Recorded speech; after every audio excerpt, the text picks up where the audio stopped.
সন্তান হারানোর শোক বুকে নিয়ে মানবতার নজির ছাতনার পরীর জীবন রক্ষায় এগিয়ে এলেন মহিম মোল্লা।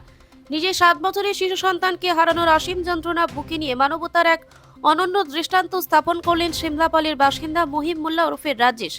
প্রসঙ্গত, সিমলাপাল এলাকার মহিম মোল্লা 7 বছর বয়সী ছেলে মাহির মোল্লা দীর্ঘদিন ধরে জটিল ও দুরারোগ্য লিভারের রোগে আক্রান্ত ছিল। শিশুটির জীবন বাঁচাতে প্রয়োজন ছিল প্রায় 18 লক্ষ টাকা। দিন আনা দিন খাওয়া ওই পরিবারের পক্ষ এত বিপুল অঙ্কের টাকা জোগাড় করা কার্যত অসম্ভব হয়ে পড়ে। বিষয়টি সামনে আসতেই সোশ্যাল মিডিয়ার মাধ্যমে ছড়িয়ে পড়ে সাহায্যের আবেদন। মানবিক মানুষের সহযোগিতায় ধীরে ধীরে জমা হতে থাকে অর্থ, কিন্তু দুর্ভাগ্যবশত সমস্ত প্রচেষ্টা ব্যর্থ করে দিয়ে চিকিৎসার মাঝপথে পৃথিবীর মায়া ত্যাগ করে ছোট্ট মাহির।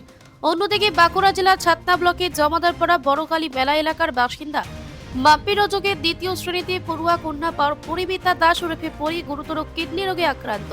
তার চিকিৎসার জন্য প্রয়োজন বিপুল অর্থ। পরিবারের অসহায় অবস্থার কথা তুলে ধরে সম্প্রতি সোশ্যাল মিডিয়ায় সাহায্যের আবেদন জানানো হয়। হয়েছিল বলতে ওর 11 নভেম্বর হঠাৎ পেটে ব্যথা। হ্যাঁ, রাতের দিকে খুব পেটে ব্যথা করছে। 11 তারিখে, তারপরে রাত্রেবেলা মানে একটু পেটে ব্যথা করে কমে গেছে। তারপরে 12 তারিখ থেকে সকাল থেকে খুবই পেটে ব্যথা, বমি, জ্বর, ওই একদিনই যা হয়েছে। দিয়ে পরে এখানে তো মেডিকেলে আমরা দেখালাম, দেখিয়ে ওখানে টেস্ট ফেস্ট করে আবার বললো যে আপনারা একবার বাইরের থেকে দেখান। দেখিয়ে ওখানে ইউএসজি করে ধরা পড়লো যে ওর কিডনিতে একটা কিডনি ব্লক হয়ে আছে। তোরে বললো যে সঙ্গে সঙ্গে ডাক্তার বললো যে এটা সার্জারি করাতে হবে, সার্জারি না করালে কিডনিটা পুরোপুরি ড্যামেজ হয়ে যাবে। এরপরে সার্জারি করাতে তো আমরা প্রথমে এখান থেকে চেন্নাই গেলাম। চেন্নাইয়ে সব রিপোর্ট করে ওখানে ডাক্তার বলে দিল 4 থেকে 5 লাখ টাকা। ওরা আমাদের যা আর্থিক অবস্থা, অত টাকা তো আমাদের মানে করা সম্ভব না জোগাড় করা। তাও ওখানে সবার কাছে চেয়ে মানে ধার করে লোন করে অনেক কিছু করলাম, ঘরের গয়না যা ছিল সব কিছু বিক্রি টিক্রি করে কিছু টাকা, পুরো টাকাটা তো উঠলো না। তারপরে আমাদের এখানে আবার সবাই বললো যে ব্যাঙ্গালোরে একবার যেয়ে দেখ, ওখানে ট্রিটমেন্ট হয়ে যাবে কম টাকাতে একটু। তো ওখানে গেলাম, ওখানে গিয়ে এটা প্রায় 2.5 লাখের মতো এখন হয়েছে। 2.5 লাখ টাকাতে ওর অপারেশনটা হলো। তা এখন আবার 1.5 মাস পর আবার যেতে বলেছে, যেখানে বলেছে আবার স্টেন একটা বসানো আছে, ওইটা বার করার জন্য ওখানে 50,000 টাকার মতো আবার বলেছে।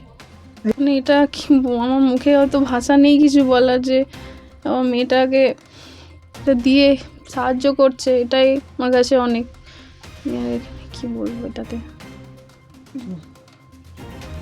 পরিমিতা দাস, যে বাচ্চাটার এরকম প্রবলেম হয়েছে, তার আমি মা বলছি, দীপাঞ্জনা রজক। আমাদের বাড়ি হচ্ছে ছাতনা, বাঁকুড়া ডিস্ট্রিক্ট, থানা ছাতনা, বড় কালী মেলার সামনে। সেই আবেদন নজর আসতেই পুত্র হারানোর শোকে প্রায় পাথর হয়ে যায় মহিম মোল্লা। মানবতার ডাক উপেক্ষা করতে পারেননি। ছেলের চিকিৎসার জন্য সংগৃহীত অর্থের একটি বড় অংশ তুলে তিনি নিজের হাতে ছাতনায় গিয়ে মায়ের হাতে তুলে দেন। সন্তান হারানোর বেদনার মধ্যে অন্য এক শিশুর প্রাণ বাঁচানোর জন্য নিজের জমানো সহায়তার অর্থ তুলে দেওয়া। এই ঘটনা মানবিকতার এক বিরল দৃষ্টান্ত হয়ে থাকলো সমাজের কাছে।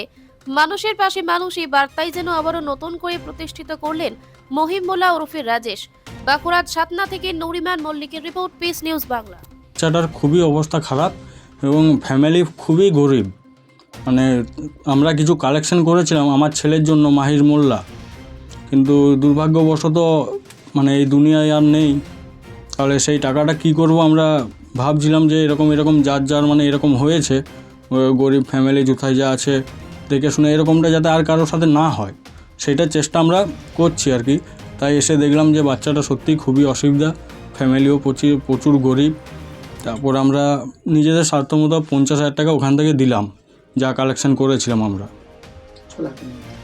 পিস নিউজ বাংলা, সত্যের পক্ষে, শান্তির পথে।